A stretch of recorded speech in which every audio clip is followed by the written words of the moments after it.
to the administering the oath of the office. Mr.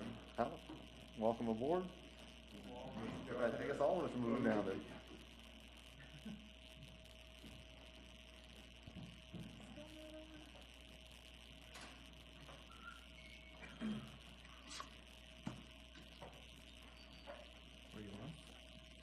How about the three of you line up here with, about 3.5 feet apart or so.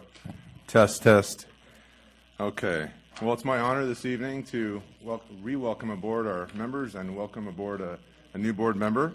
And I will administer the new board member oath of office. So if you'll raise your right hand and repeat after me. All three of you at the same time. You say, I, and state your name. Do solemnly swear that I will support and defend the Constitution of the United States and the Constitution of the State of California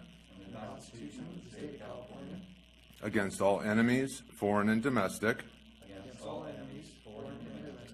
that I will bear true faith and allegiance to the Constitution of the United States and the Constitution of the State of California. That I take this obligation freely, without any mental reservation or purpose of evasion. And that I will well and faithfully discharge the duties upon which I am now about to enter. Okay, you have been duly sworn in, and I have a certificate of appointment. And this one goes to Dr. Chad Houck. This one to Mr. Bill Ferris. And this one to Mr. Mike Scott. Congratulations. We will now take the dais, including you, Dr. Chad Houck. All right. Congratulations, guys. Good job. Is there any? No? Okay.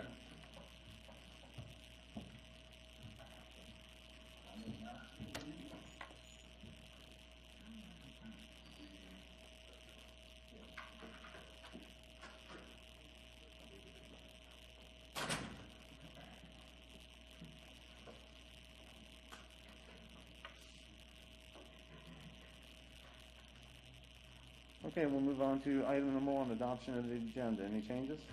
Yes, Mr. President, I'd like to add that we will hear item 12 after item 14.4. Okay, I'll move that on over. Move on to item 2, approval of minutes of the regular meeting of November 19th, 2020. Any changes?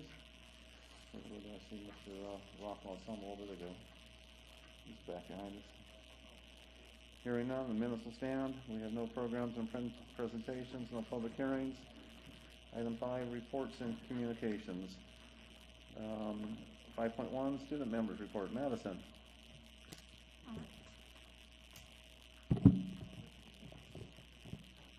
All right, hello everybody. So we're going to start with Murray tonight. They say that while we're all excited for the much needed break, we've had many things happening to wrap up the fall semester at Murray. Students participated in Bully Free Week in November by creating either a Be Kind digital poster or a video with prizes awarded for first, second, and third in each grade level. Murray PTO sponsored a virtual fun run in November as a fundraiser with students and staff encouraged to walk or run anywhere at your own pace for 1 hour. Murray Winter concerts were held virtually this week with Beginning in Concert Orchestra on Tuesday and Beginning in Concert Band on Wednesday. We normally have a variety show at the end of the semester, with which we have had some great virtual performances submitted. We have postponed the virtual event to make sure we have had all of our submissions ready and to safely move this event to the virtual setting. The annual canned food drive ends tomorrow. Murray Middle School, in partnership with the United Methodist Church, to collect food items for families in need at F & Tacos, Smokehouse Junction, and Coldwell Banker. Students earn spirit points and a chance to win dinner and ice creams for them and 2 friends. Thank you to Coldwell Banker for sponsoring the raffle.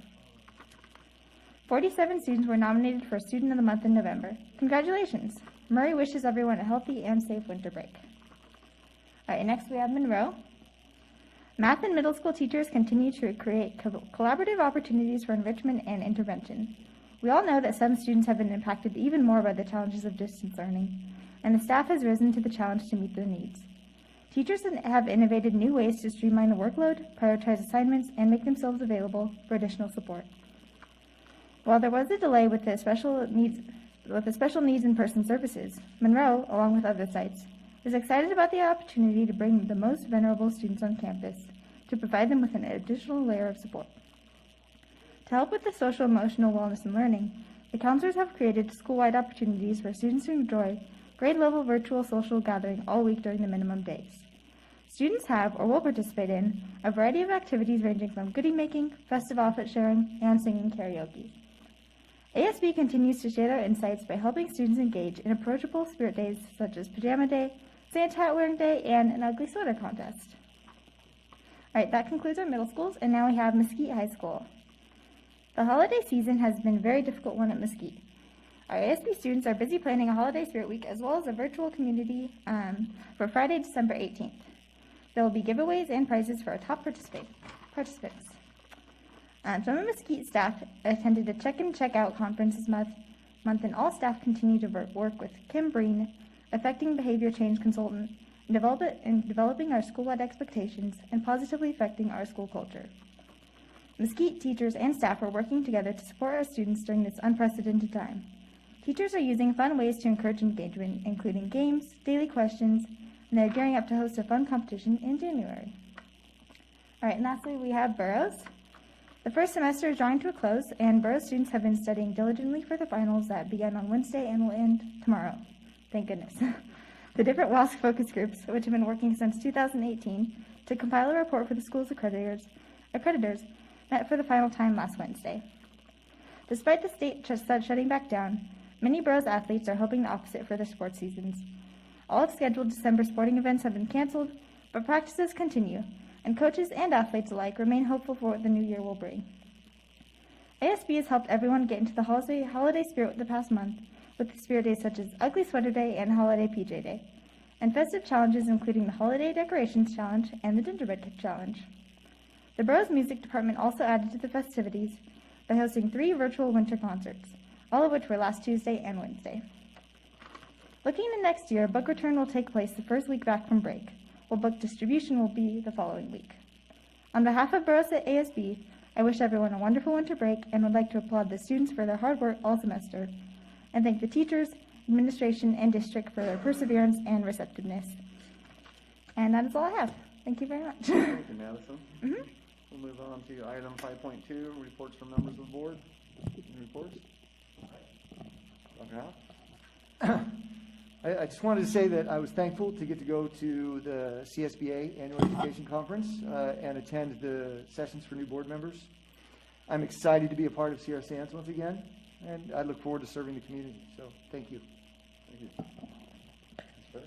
I just wanted to welcome Dr. Houck, and I look forward to a complete board again. And I think we continue in the challenge that we are in. Yes. Mr. Rockwell, do you have any comments? Well, since you asked, I need to welcome Dr. Houck as well. So good to have you. And congratulations to Mr. Scott and Mr. Paris for hanging around another 4 years. Your community service is very impressive. Thanks for all you guys do. Thank you, Mr. Rockwell. We'll move on to item 5.3, Superintendent's Report. Dr. Ostesh. Thank you, Mr. Scott.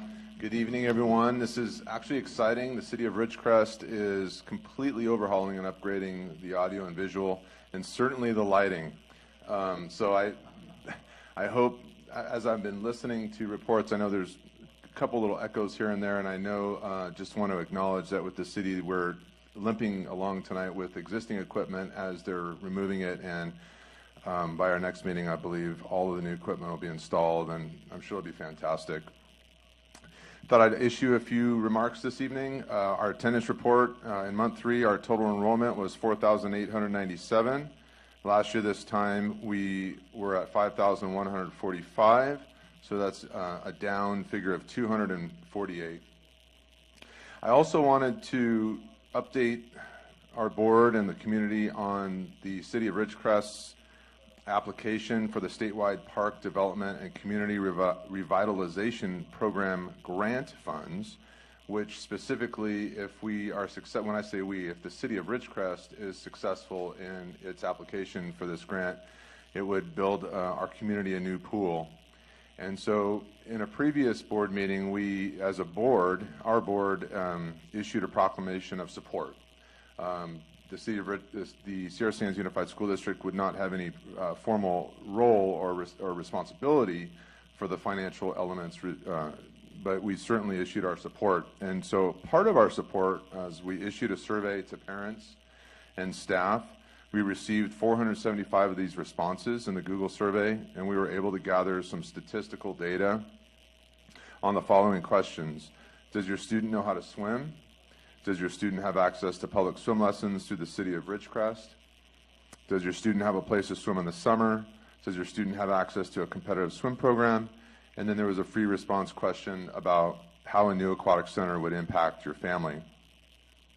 And the data that was gathered was obviously provided to the city of Ridgecrest. The data that was gathered, I reviewed. It's very compelling.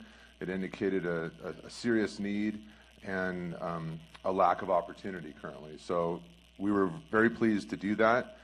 I want to mention that we see the mission of restoring a community access pool as aligning closely with our education mission. Our competitive high school swim team program is dependent upon a community pool. The benefits, obviously, of drowning prevention, safety, overall health and wellness benefits are paramount to the whole child. And so we're very supportive of the city of Ridgecrest in their effort to do this. And then also, communication is always of primary importance, but currently in the pandemic, obviously, you just can't possibly communicate enough, and we really value our connection with our faculty, our staff, our parents, our community. And so one of the things we embarked upon was to supplement our current use of channels. We obviously have our Parent Square and our district website and email and the media in town, but we realized that we could probably enhance our means of communication by being more active and finding more strategic and expert ways of communicating on our Facebook page. So we have been increasing our use of Facebook page, and recently we reviewed some Facebook analytics to see how well we are reaching our community, and here are a few standouts that I wanted to share with you. We have seen a 137% increase in the number of people we reach, which was 9,184 in the last 28 days. And it's important to note that this number reflects individual users, not just the aggregated reach attained by adding up the individual audiences of each post. Another trend I want to share and point out is post engagement, which increased to 6,083, and that's an increase of 436% of our previous ordinary use of our Facebook page. We also have more followers and page likes, which means these numbers will likely grow as we continue to post content that is meaningful and engaging to our parents and the community. And as I've been mentioning, of course, each of the last several months, we realized that we're operating in challenging times, and everybody is, our teachers, our counselors, our support staff, our parents, our students, and I think it's important that we do acknowledge that. And obviously, specifically, one of the most prominent features of challenge is that our students are not learning in the classroom right now. They're learning virtually, and there's a lot of great things that our teaching faculty are doing and innovating, and the way that they're connecting should be commended and lauded. But as one of my previous posts to the community recognizes, even if we could devise a perfect means of doing that, it wouldn't be a perfect system. And so we look forward to obviously continuing distance learning during a time when we have to be safe, and we have to recognize that safety is of great importance, and then capturing ways of leveraging current and new ways so that when we do transition to our on-campus learning and we do return even in greater numbers than we already are, that we can really integrate and embed all the new learning so that our permanent and ongoing experience on the campus is just that much more relevant, that much more powerful, that much more engaging. And so, anyways, getting back to the Facebook communication, we want to put a face to the work that we're doing. A lot of times our teachers are toiling, our staff are working away in exhausting and rigorous ways, and a lot of times it's in isolation. A lot of times you have to have quite an imagination and resilience to really have that fulfillment. And so we're looking at finding ways, expanding ways of helping all of those individuals, our teachers, our students, put that, personify that experience, because we know people are challenged right now. We see the increased Facebook presence as a supplement to our established methods of communication, which I mentioned, like, for example, Parent Square. And I should note that I did send an update to all staff, parents, and community today via Parent Square just this afternoon.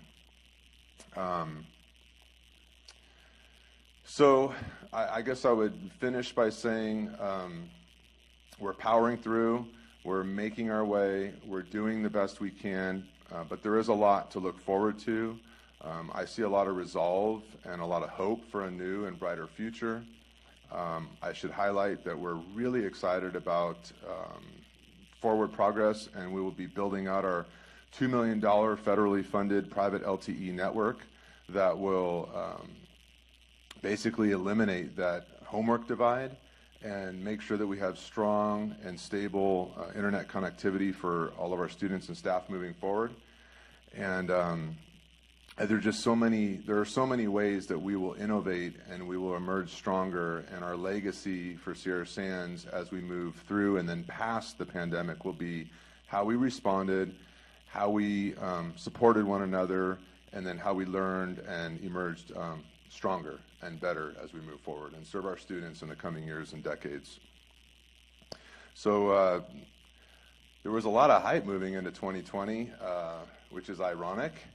And so I'm putting a lot of hope and expectation into 2021, and I wish everyone a happy holiday and a happy new year. Thank you. Thank you, Dr. Ostash. Move on to item 5.4, report to the Board of Trustees by the Desert Area Teachers Association. Ms. Poole?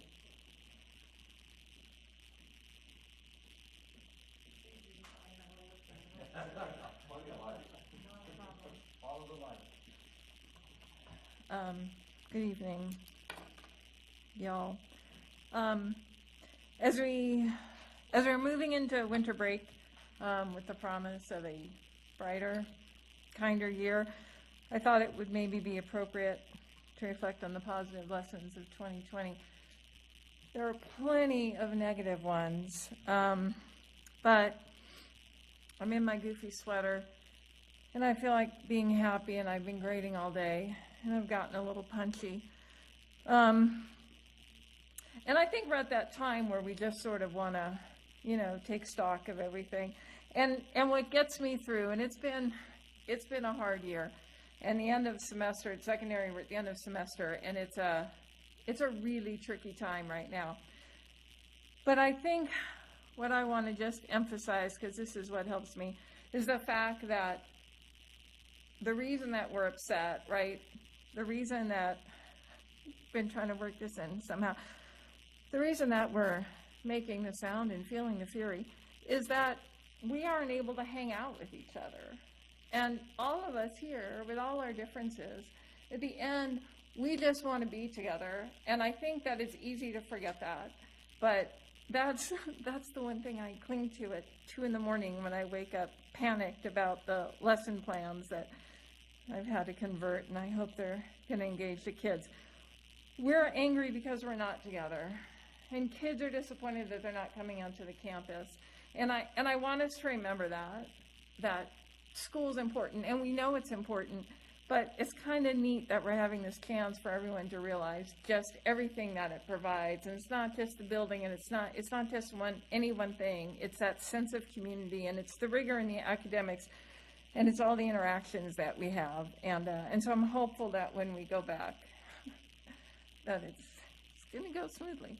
How else would it be? And so I just want to recognize that that it's easy to feel kind of down, but it's great that everybody wants to be back together. I want to be back in my classroom, all my colleagues want to be back in the classroom, and I just want us all to make sure that we're back in there when we're safe, because that's the most important thing of all, and that's why we're willing to make all these sacrifices, because in the end, we want to be safe.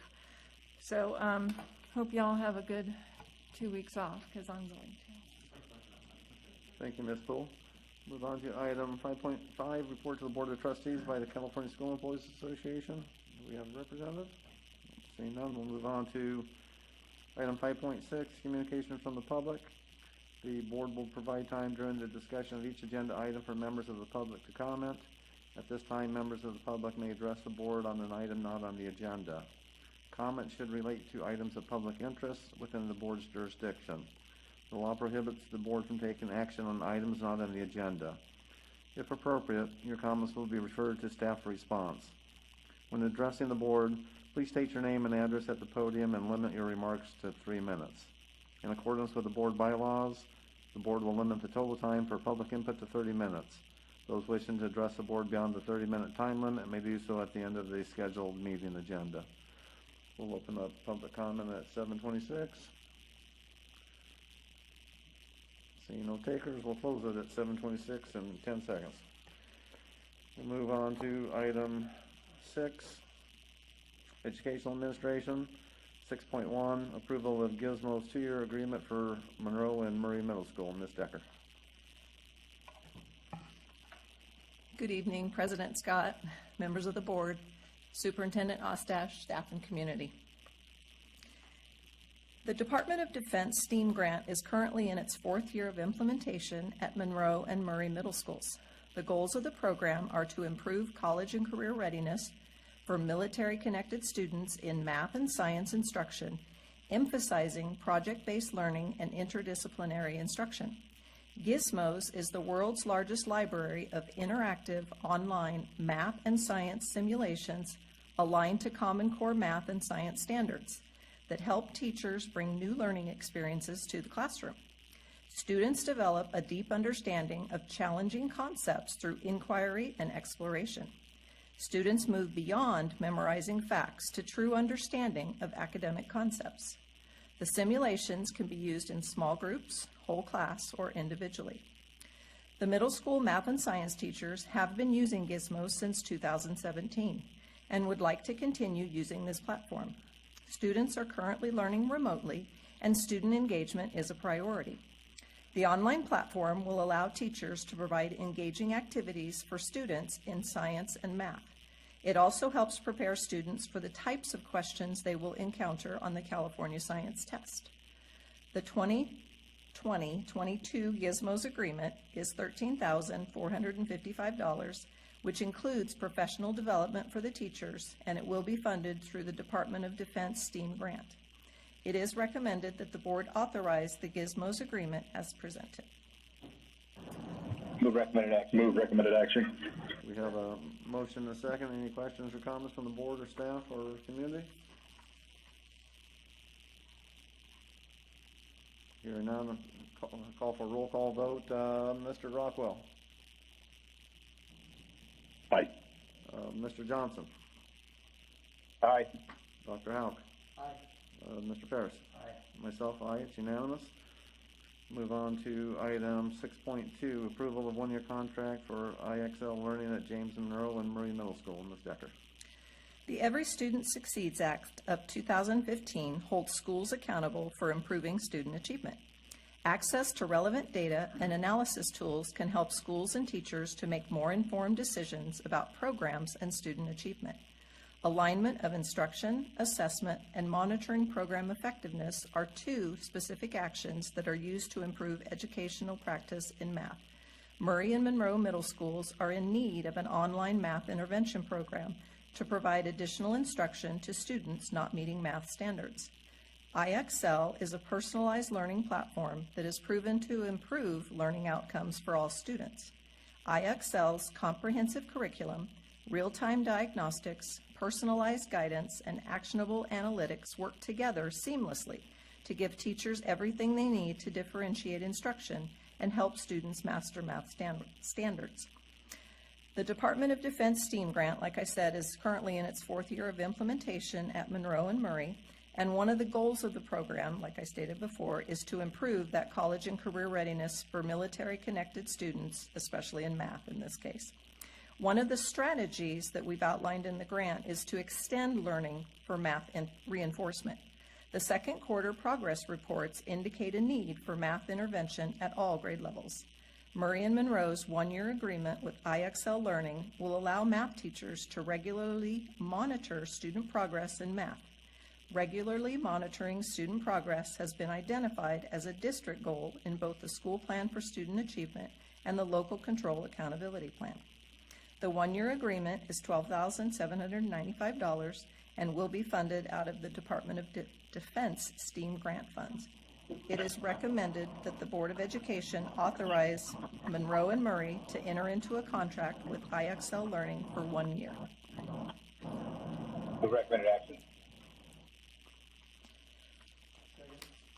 We have a motion and a second. Any questions or comments from the board, staff, or community?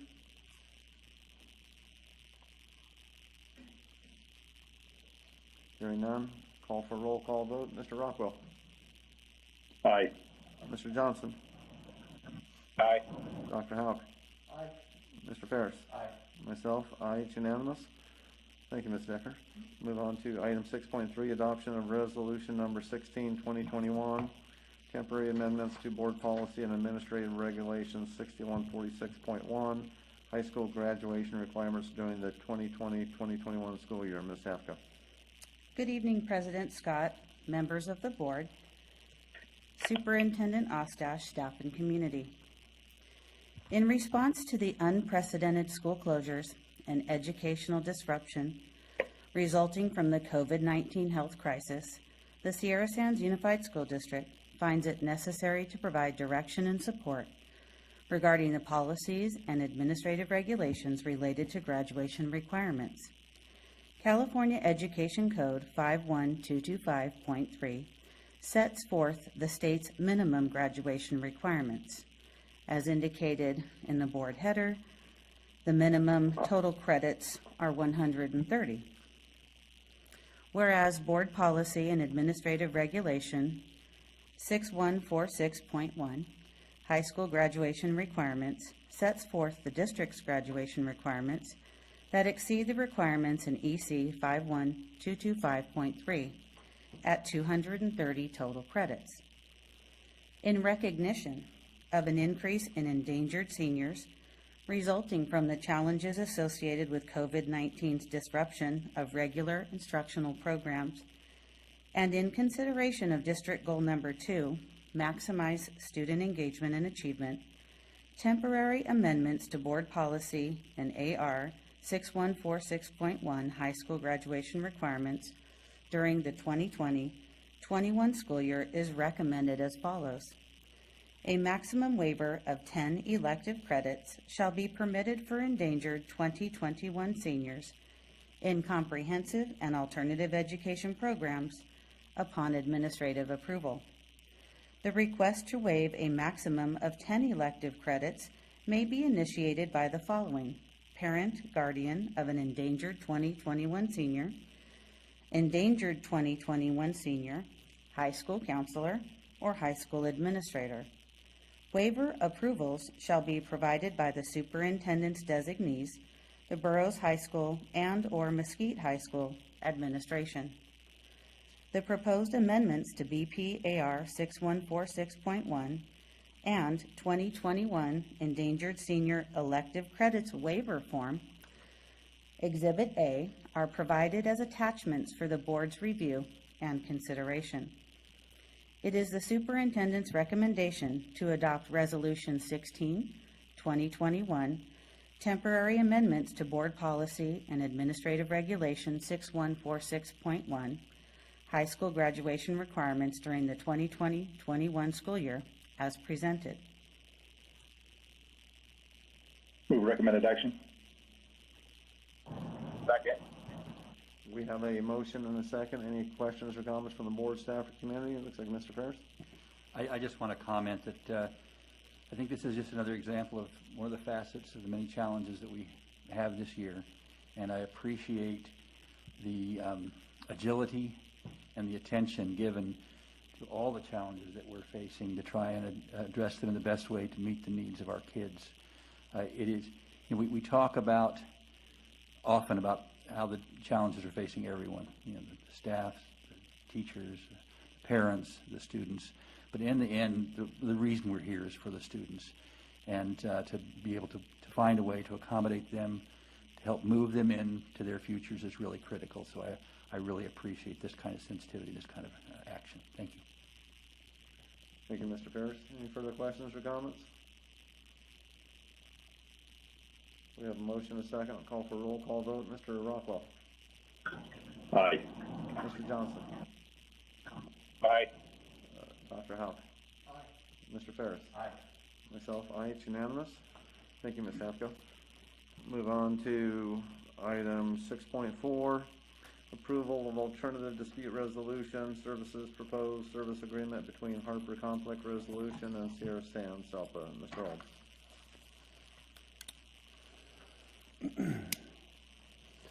President Scott, members of the board, Superintendent Ostash, it's my pleasure this evening to present on behalf of Mr. Delbick, who is currently traveling to visit one of the non-public sites that one of our students has been attending as an agreement that was made in an IEP, and unfortunately couldn't be here this evening. Alternative dispute resolution, or ADR, is an informal method of settling disagreements that may arise during the IEP process. ADR uses specific strategies within the process to open communication, promote understanding, and reach agreements that support and strengthen relationships. This no-cost, outcome-oriented process offers families an opportunity to resolve disputes collaboratively while avoiding time-consuming and costly litigation. A neutral facilitator will help navigate any issues or complaints that are brought to the attention of the Sierra Sands Special Education Department. Typically, formal complaints filed with the California Department of Education take 60 or more days to resolve, and the resolutions are determined by the CDE. The ADR process can expedite resolutions to a family's concerns and allows both parties to work together to develop a mutually agreed upon outcome. The California Department of Education finds that the ADR process is a desirable and effective practice that supports the positive interaction and collaboration among parents and educators and promotes in assisting parents and educational agencies in the implementation of the use of conflict resolution throughout the state. In October 2020, the district applied for the ADR COVID grant from CDE and it was approved. The ADR COVID grant period is 27 months, retroactive to July 2020 through September 2022. Since due process filings are costly for both parties and resolutions may take months or even years to reach an agreement, the district would like to partner with Harper Conflict Resolution, LLC, as a positive prevention measure. Jason Harper specializes in education and employment mediation, utilizing a collaborative approach. Based off the attached proposal, Jason Harper has a project-based breakdown of services to reflect this commitment. The proposed services include 1, training sessions for parents and district employees in effective communication, de-escalation strategies for contentious moments, the methods of IEP facilitation, and other topics that build capacity for collaboration and conflict management. 2, post-due process filing formal resolution sessions. And 3, consulting services, including conflict coaching and IEP meeting facilitation. Financial implications: the cost for the service agreement will not exceed $60,000 and will be funded through the district's ADR grant allocation. It is the superintendent's recommendation that the Board of Education authorize the district to enter into a service agreement with Jason Harper of Harper Conflict Resolution, LLC, as presented. Move recommended action. We have a motion and a second. Any questions or comments from the board, staff, or community? Hearing none, have a roll call vote. Mr. Rockwell. Aye. Mr. Johnson? Aye. Dr. Houck? Mr. Ferris? Aye. Myself, aye, it's unanimous. Thank you, Mr. Old. Move on to no policy development and review, and we'll move on to item 8, personal administration. Move 8.1 and 8.2.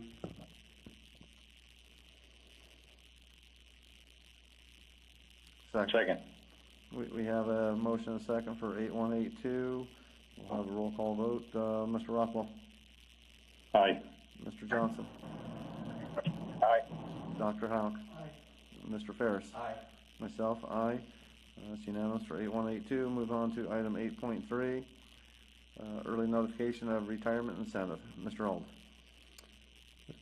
For the background information, as many of you know, for several years, the district has offered an incentive for early notification of retirement, and the emphasis is on notification.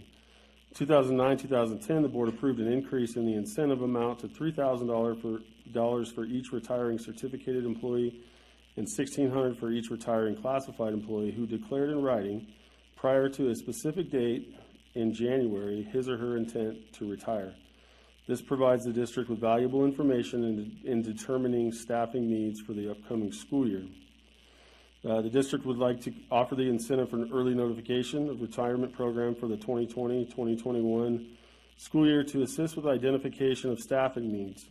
The district is proposing to continue with its offer from the last few years in the amount of $3,000 for certificated and $1,600 for classified employees who submit their written retirement notice by no later than February 11th, 2021. The retirement windows are listed there. Employees must be eligible to retire under CalSTRS or CalPERS in order to receive this incentive.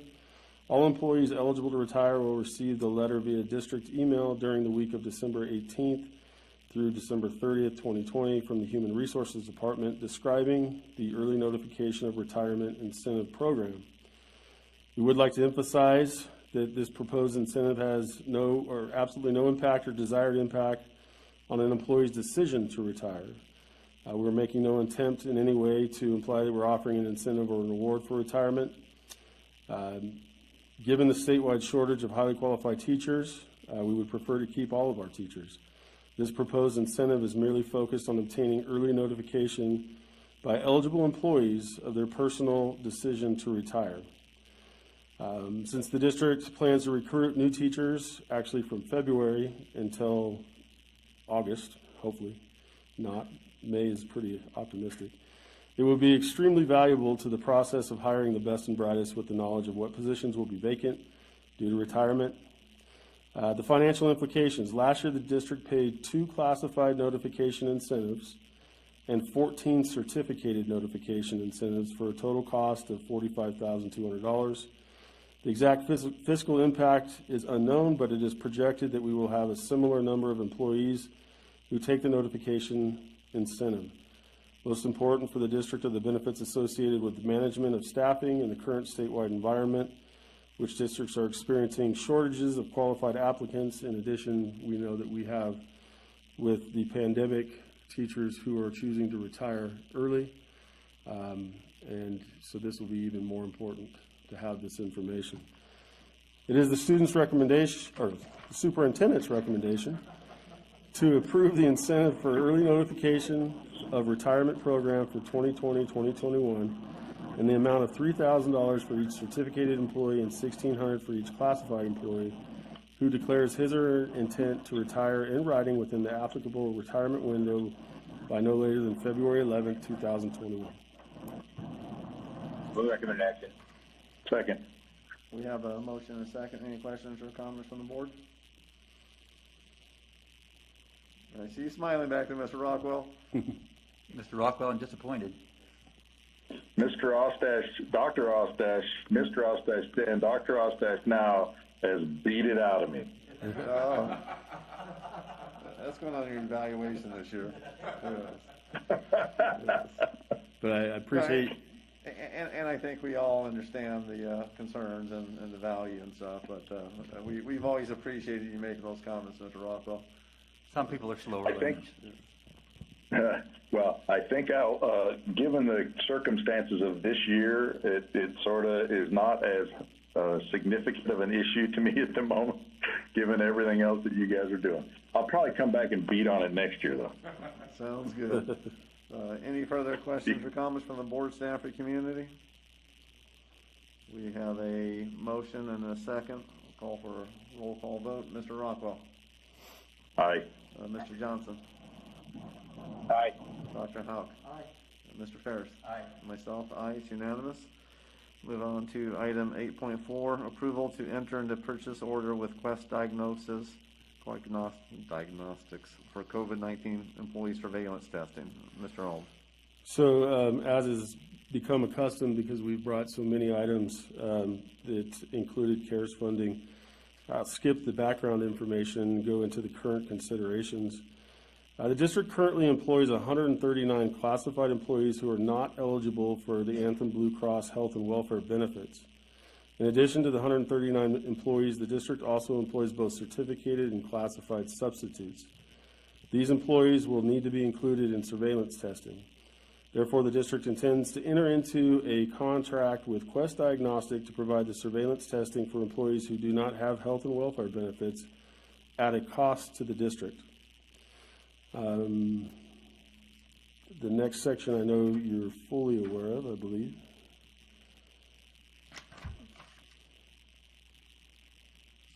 The financial implications. The purpose of COVID-19 surveillance testing meets the three criteria in the Coronavirus Relief Fund and meets SB 98's allowable use of CARES Act funds in addressing health and safety concerns. The cost for implementing COVID-19 surveillance testing for district employees who do not qualify for health and welfare benefits is estimated to be $30,000. And I should clarify that the reason we're only talking about employees that do not have coverage is because all of our employees who are covered, who have health and welfare benefits, CISC will be covering the cost for the surveillance testing. So there will be no cost for that. But this piece they will not cover, and this is why we're bringing it to you so that we can make sure that we are following the California Department of Public Health's guidance with regards to surveillance testing. It is recommended that the board approve the expenditure of $30,000 for COVID-19 surveillance testing as presented. Move recommended action. Second. We have a motion and a second. Any questions or comments from the board, staff, or community? Just want to make a comment. Appreciate this. I know how important this is, and I know you had to jump through some hurdles to make this happen. So we'll have a roll call vote. Mr. Rockwell. Aye. Mr. Johnson. Aye. Dr. Houck. Aye. Mr. Ferris. Aye. Myself, aye. It's unanimous. Thank you, Mr. Auld. Move on to item 9, general administration, 9.1, gifts to the district. Mr. Ferris. The following gift was received. Linda Ullert-Zhang donated a Palantino violin, 2 violin bows, and a case with an estimated cash value of $300 to be used by the Murray Middle School Orchestra.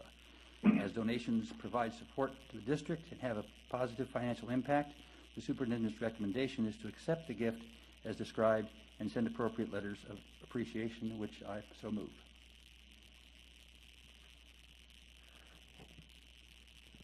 Second.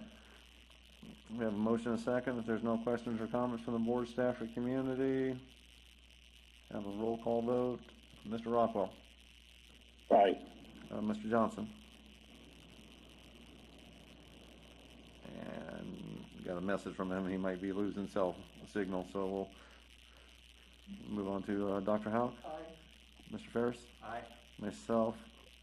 Aye. So there'd be a 4. I don't know how you'd yeah. So, thank you, Diane. Move on to item 10, construction administration, 10.1, report to the board, construction activities and issues. Mr. Coit. Oh, he texted aye. Oh. He texted me. Thank you, Mr. Johnson. Do you need to see the phone to confirm? President Scott, members of the board, Superintendent Ostash, and community, I'm pleased to give this update on the status of the district's construction activities. This report is presented for informational purposes only, and no action is required. Borough's PAC repairs. The ADA accessibility portion of the project is complete. This work consisted of a redesign of the handicap accessible parking on the east side of the PAC parking lot. The remaining work is progressing on schedule with an anticipated completion date of April 21st, 2021. Our DOD project, Richmond School, project proposal was sent to our OEA project manager, Sigmund Chichery, for review and comment on October 21st. We have received Sig's comments, and our team is working with him to make necessary revisions. We anticipate sending the revised grant proposal in for full federal OEA DOD review in January.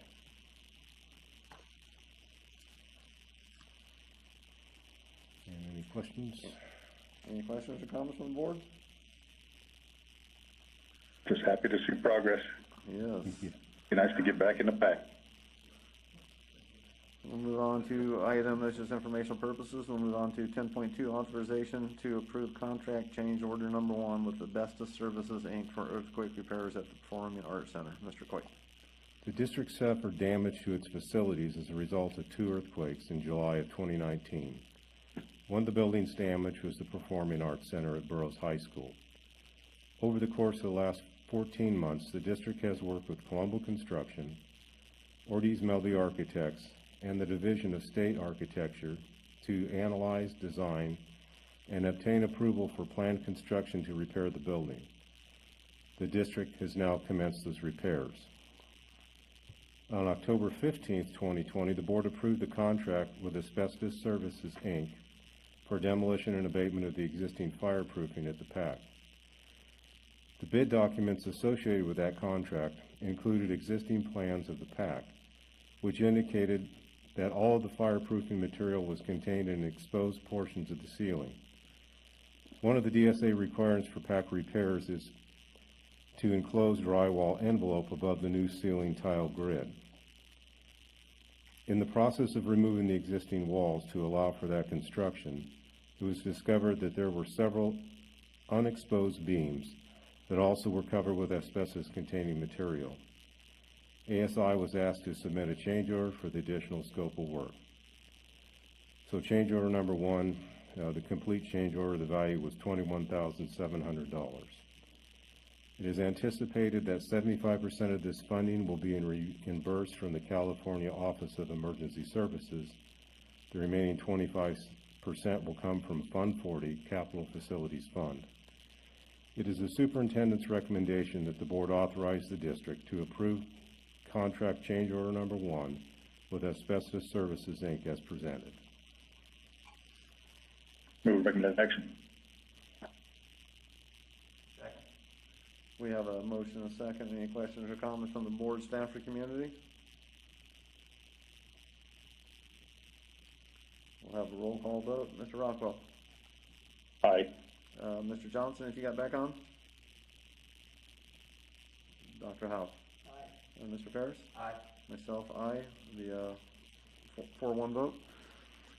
Thank you, Mr. Coit. I don't think we'll ever have a project where we open up walls and not find something, right? So, yeah. No surprise on that. Move on to item 11, business administration. 11.1, request for authorization to donate toys and play equipment from Mesquite Continuation High School to Sierra Costa Community College Child Development Center. Ms. Smith. Good evening, President Scott, members of the board, Superintendent Ostash, community, and staff. Mesquite Continuation High School ran a child care program between 1980 and 2006. All of the toys and play equipment used by that program have been stored at Mesquite since that time. California Education Code Section 17545 and SSUSD Administrative Regulation 3270 state that the governing board may sell for cash any personal property belonging to the district if it is not required for school purposes, or if it should be disposed of for the purpose of replacement, or it is unsatisfactory or not suitable for use. Per Board Policy 3270, if board members who are in attendance at a meeting unanimously find that the value of the property is insufficient to defray the cost of arranging a sale, the property may be donated to a charitable organization deemed appropriate by the board. After examining the child care toys and play equipment, it has been determined that the value of the property is insufficient to defray the cost of arranging a sale. We contacted the Saracoso Community College Child Development Center, and they would be interested in having the toys and play equipment donated to their organization. There is no financial impact associated with this item. It is the superintendent's recommendation that the board authorize the district to donate toys and play equipment from Mesquite Continuation High School to the Saracoso Community College Child Development Center as presented. Move recommended action. We have a motion and a second. Any questions or comments from the board, staff, or community? As an employee at Saracoso and seeing the Child Development Center running, and having been at Mesquite and got to see all of that equipment, I'm glad that it's finding a home. Because I work at Saracoso, that's why I did motion and second, and probably won't participate, because I'm not sure yet whether it's appropriate, but You're gonna it needs to be abstain? unanimous, right? Well, if he abstains, it. Okay, it'll be would okay. it still- Yeah.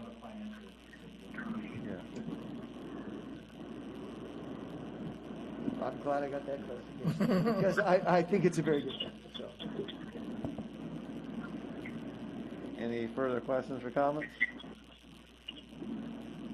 Have a roll call vote. Mr. Rockwell. Aye. Mr. Johnson, if you're back. Aye. Dr. Huck. Mr. Ferris. Aye. Myself, aye. It's unanimous. Move on to item 11.2, adoption of resolution number 17, 2021 regarding the annual accounting of developer fees for the 2019-20 fiscal year. Ms. Smith. Government Code Section 66001 and 66006 require public entities such as school districts collecting statutory school facility fees to make public and report to governing boards an annual accounting regarding the status of the account in which those funds reside. The board's adoption of Resolution 17, 2021 and the two accompanying exhibits complete the district's compliance with the government codes referenced above. The report is for the 2019-20 school year. The balances of Fund 25 developer fees are as follows. The board header lists the beginning balance totals. The ending balance is $640,780.66. Income and expense information as well as summary graphs are included with this board item. The fact that both commercial and residential development is continuing is a positive sign for the district as well as the community. In 2019-20, as in 2018-19, developer fees collected by the City of Ridgecrest continued to outpace those collected by the County of Kern. It is recommended that the board adopt Resolution 17, 2021 and the accompanying exhibits as presented. Recommended. We have a Second. motion and a second. Any questions or comments from the board, staff, or community? Hearing none, we'll have a roll call vote. Mr. Rockwell. Aye. Mr. Johnson. Aye. Dr. Houck. Mr. Ferris. Aye. Myself, aye, unanimous. Move on to 11.3, request for authorization to sell Burroughs High School auto shop vehicles valued at less than $2,500. Ms. Smith. The background is comparable to 11.1. If board members in attendance at a meeting unanimously agree that the property, whether one or more items, does not exceed $2,500 in value, the district may sell the property without advertising for bids. The Burroughs High School Auto Shop program has had multiple vehicles donated to it over the last several years for use by the program. The vehicles listed on the attachment are no longer operational, have been utilized beyond the point of being of value to the program, and the district has been storing them at various locations within the district. The district received an assessment from a local auto recycler and has determined that the combined value of the vehicles is less than $2,500. Selling these vehicles would be beneficial to the district as the vehicles are unsightly and it is necessary to track the locations of the stored vehicles. The district will also receive a small return on the sale. It is the superintendent's recommendation that the board unanimously determine that the vehicles listed on the attachment are no longer of value to the district, have a value of less than $2,500, and authorize the district to sell them. Recommended action. We have a motion and a second. Any questions or comments from the board, staff, or community? Just one. this is a very sad night for me because one of the vehicles on there was my son's from when he was 16 to 26 or something like that.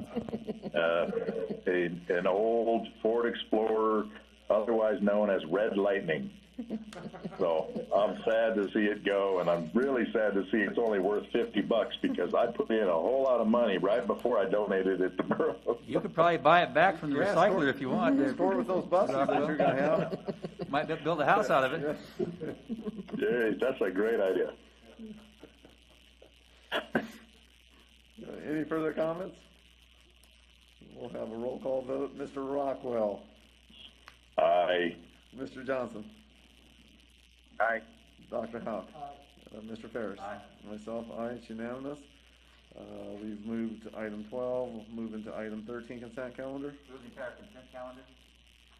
Second. We have a motion and a second. We'll have a roll call vote. Mr. Rockwell. Aye. Mr. Johnson. Aye. Dr. Houck. Aye. Mr. Ferris. Aye. Myself, aye. It's unanimous. We'll move on to item 14, organization of the board. Dr. Ostash. Thanks, Mr. Scott. At this time, I will ask for nominations for the office of President of the Board from now through the next organization meeting in December 2021. So this time I'd recommend you engage in electing a president by roll call vote. Oh, well, I nominate nomination. Mr. Ferris and move that we close nominations. Second. Second. So we have Mr. Ferris nominated. We've closed nominations. We'll have a roll call vote. Mr. Rockwell. Mr. Ferris. Mr. Johnson.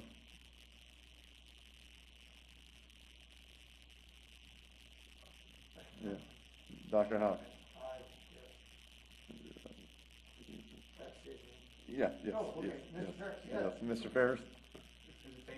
Yes, yeah, I know. I want to Yes. move that also. Yes. It's good. I'm just Yes. We're on a cycle here, and then all of a sudden. Yeah, I know. you get up on it. Mr. Ferris. Myself will be for Mr. Ferris, so that will be 4-1. Take off number 14-2. At this time, I'll ask for nominations for the office of Vice President Clerk of the Board from now through the next organizational meeting in December 2021. Nominate Mr. Rockwell.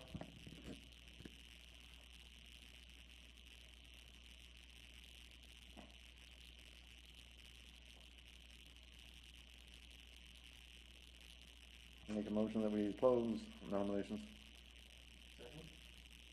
We'll have a roll call vote. Mr. Rockwell. Mr. Rockwell. Mr. Oh, Johnson. wait, actually, before we do this, can I say something real quick? You may.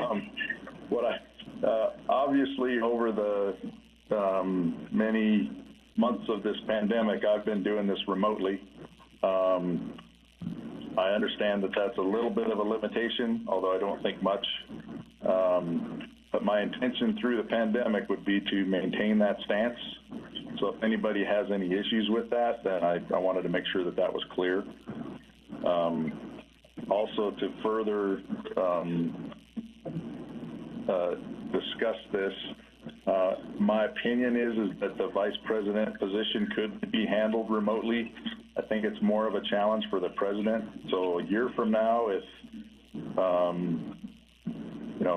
if history continues forward and there was a need to maintain a distance stance, I would respectfully decline the presidency if that was an issue for the board. So anyway, I just wanted to be clear about that before we had to vote, in case anybody had any concern. No.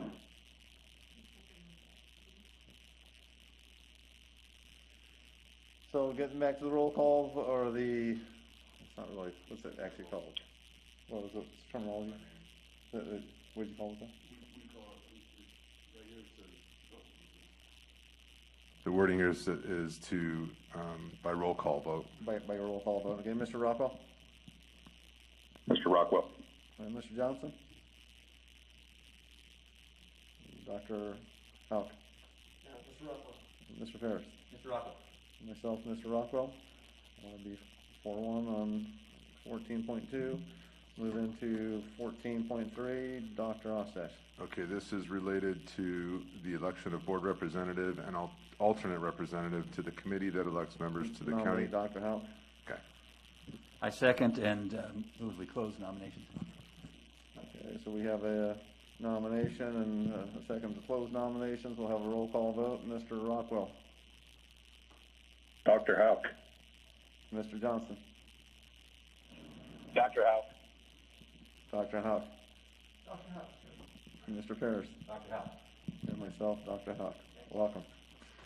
We'll move on to, We do need to nominate an alternate representative. I nominate Mr. Scott. see how this works? I second. I move we close nominations. We have a nomination and a motion to close nominations. We'll have a roll call vote. Mr. Rockwell. Mr. Scott. Mr. Johnson. Mr. Scott. Dr. House. Mr. Ferris. And myself, Mr. Scott. We'll move it back to Dr. Ostash for 14. Lots of names flying around here. Yeah, and it goes down to Mr. Doctor. The last one here is, of course, we know fondly Mrs. Castillo Covert served as the board's representative for quite some time for meetings related to the National Association of Federally Impacted Schools, we know as NAFIS, until her untimely passing in May of 2020. I will ask for nominations for NAFIS representative from now through the next organizational meeting in December 2021.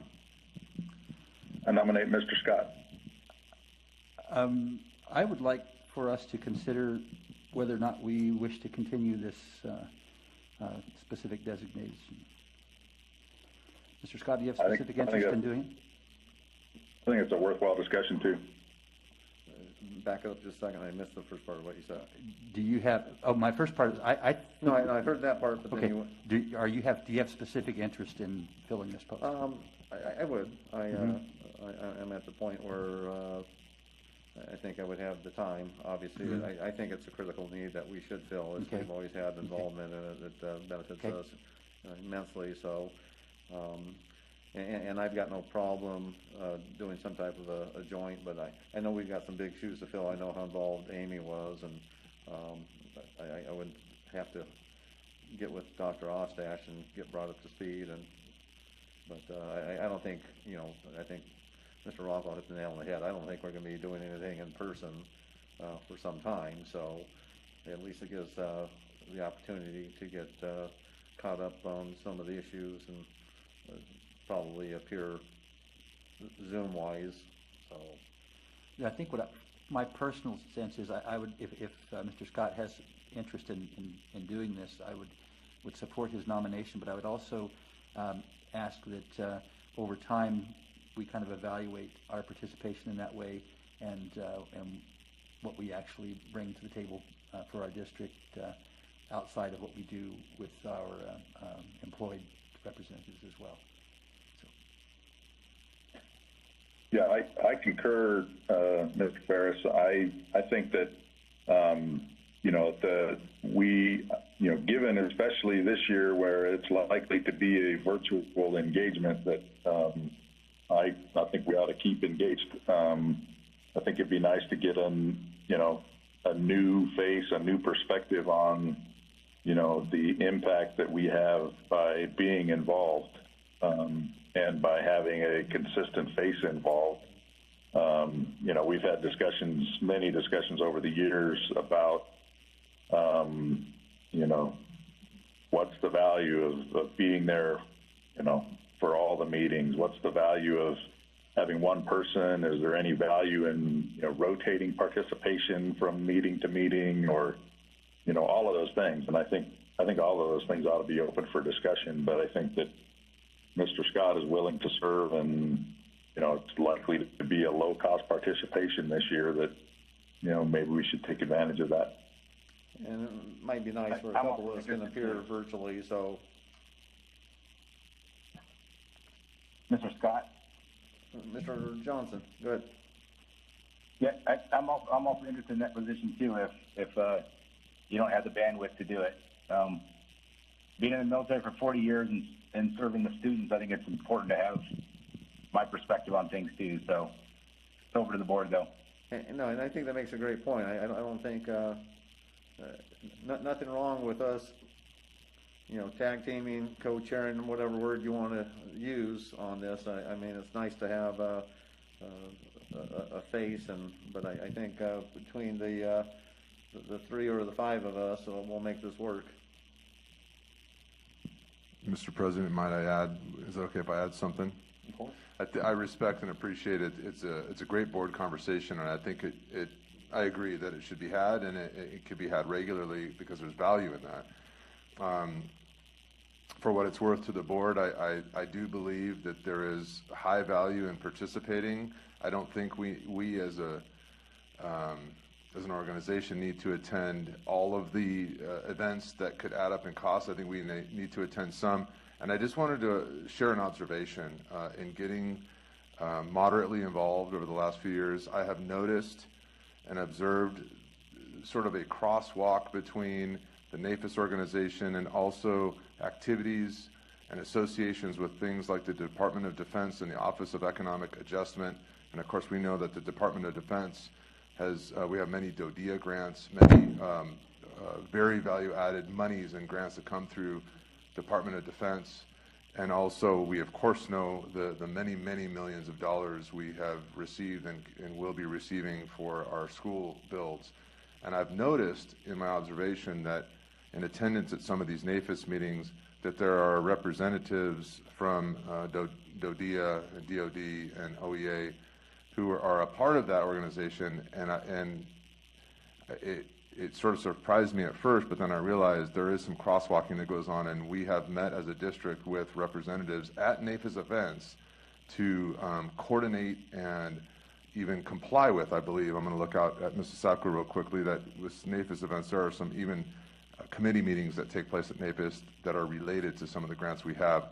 So I just wanted to share that observation and that experience that I've had that you may not know as another point of consideration for the board.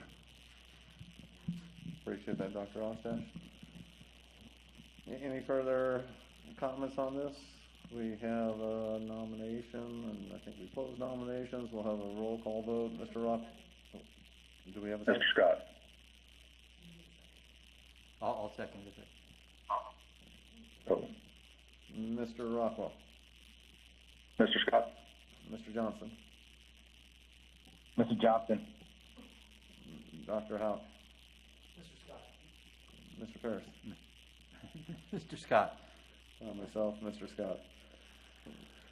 Move on to, go back to item, actually we'll temporarily adjourn a regular meeting, and we'll move into the Intercurrent Schools Finance and Authority Board of Directors meeting.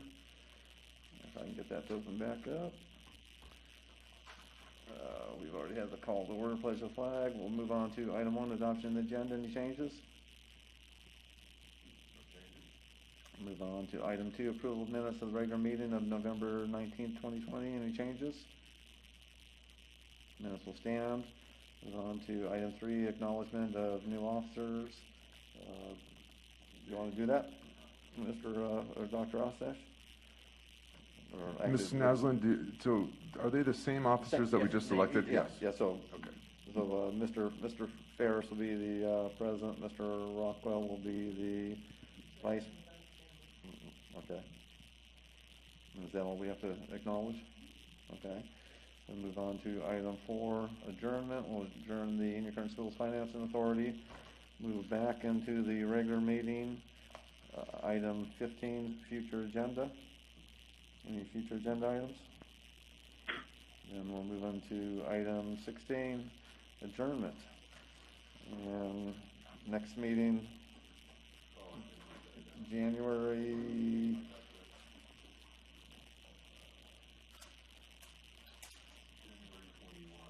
January 21st, next regular scheduled meeting. You guys enjoy the holidays, enjoy the Christmas break, and have a Happy New Year. Hey, Merry Christmas. Thanks, everybody.